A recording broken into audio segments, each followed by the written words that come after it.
नमस्कार, times of Swaraj में आप सबों का स्वागत है और मैं हूं संतोष सिंह। और आज हम टाइम्स ऑफ स्वराज में चर्चा कर रहे हैं। एक कहानी काफ़ी प्रचलित है और हम जो कहानी कहने जा रहे हैं इसको किसी प्रांत या किसी मजहब या किसी जाति से जोड़ कर नहीं देखेंगे कृपया। कहानी ये है कि एक बंगाली परिवार कोलकाता से दिल्ली की तरफ रवाना हुआ। ट्रेन में सभी लोग थे। मोकामा और बरहैया के बीच समझते ही हैं कि किस तरीके से विवाद होता है। तो उससे पहले बंगाली बाबू बड़ा डिंग हाँक रहे थे, बड़ी बड़ी गप्पे कर रहे थे। बरहैया में 4-5 हुआ कर बैठ गया। सीट को लेकर कुछ विवाद हुआ तो बंगाली बाबू परिवार के साथ थे, बड़ा रौब दिखा कर कुछ बोल दिए तो विवाद हो गया। तो 10 थप्पड़ खींच दिया। तो बंगाली बाबा बोले कि अच्छा हमको मारे हो ना, थोड़ा हमरे पापा को मार के देखो। तो एक 10 थप्पड़ पप्पो को मार दिया। भाई को मार के देखो तो भाइयों को मार दिया। भौजाई को मार के देखो तो भौजाइयों को मार के।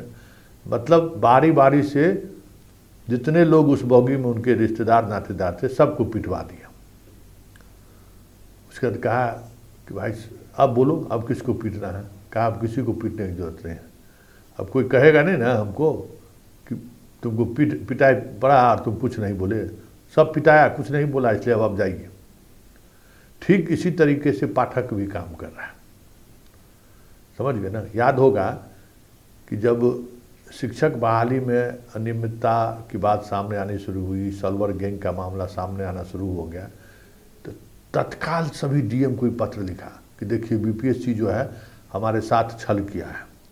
बीपीएससी जो है थंब इम्प्रेशन दिया ही नहीं, इसलिए हम उसको जांच नहीं कर पाए।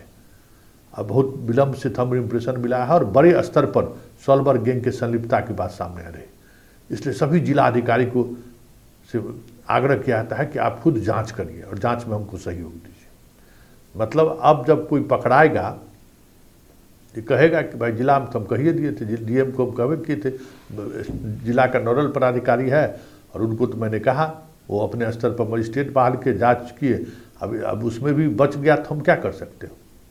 ठीक उसी तरीके से आज एक पत्र इसने जारी किया है बिहार के सभी डीएम को कि हम 900 करोड़ का बेंच डेस्क खरीदे और बड़े पैमाने पर जो है इंफ्रास्ट्रक्चर का काम चल रहा है लगभग 600 करोड़ का। इसके अलावा 1500 करोड़ रुपये और हम देने जा रहे हैं। लेकिन जिला स्तर पर जो काम की गुणवत्ता है वो गुणवत्ता की मॉनिटरिंग जरूरी है। पत्र देख लीजिए। इसलिए हम आग्रह करेंगे कि आप इसको अपनी तरफ से मॉनिटरिंग के लिए कमेटी गठित करिए और सभी कामों का जांच करिए। मतलब कि आने वाले दिनों में पोर्टल पर तो आप कंप्लेन कीजिए ही कीजिए। डीएम साहब को भी इसमें इन्वॉल्व कर दिया कि अगर कुछ हुआ गड़बड़ तो डीएम साहब भी जवाब देंगे। मतलब कि एक एक करके सबको जोड़ देना है और इतना लंबा खींच देना है चीज़ों को कि कोई जांच भी अगर गठित हुई है या एफआईआर भी बाद में दर्ज हुआ तो जिला से लेके स्टेट तक सब विभाग के अधिकारी इसमें उलझ जाए। यही पठकवा का काम है।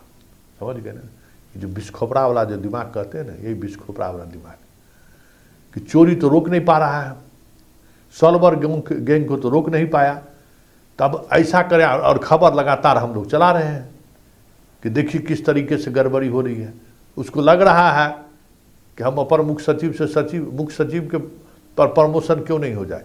ये पीछा मेरा रिटायरमेंट तक ही पीछा नहीं छोड़ेगा। तो चलो कागज कलम में मजबूत रहना है।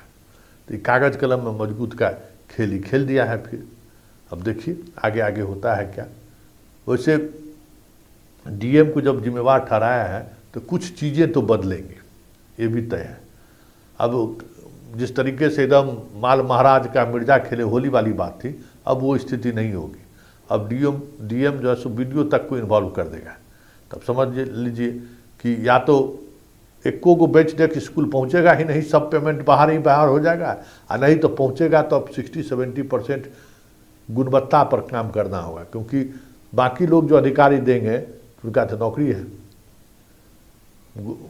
पाठक में चल जाएंगे, लेकिन उन लोगों का तो नौकरी है। इसलिए इस पत्र के मजमून को दोनों तरीके से समझा जा सकता है कि एक तो गुणवत्ता में सुधार हो और दूसरा कि सारे सिस्टम को इस पूरी प्रक्रिया में शामिल कर दो, ताकि आने वाले समय में अगर जब कभी जांच हो, एफआईआर हो, विजिलेंस जांच हो, सीबीआई जांच हो, ईडी का इन्वॉल्वमेंट होगा ही होगा, तो ये पत्र मेरे लिए आधार रहेगा, क्योंकि हम डायरेक्ट एजेंसी के माध्यम से काम कराने के लिए हमने जिम्मेवारी ली है, लेकिन उसके मॉनिटरिंग की जिम्मेदारी मैंने सभी जिला के डीएम को दे दिया है।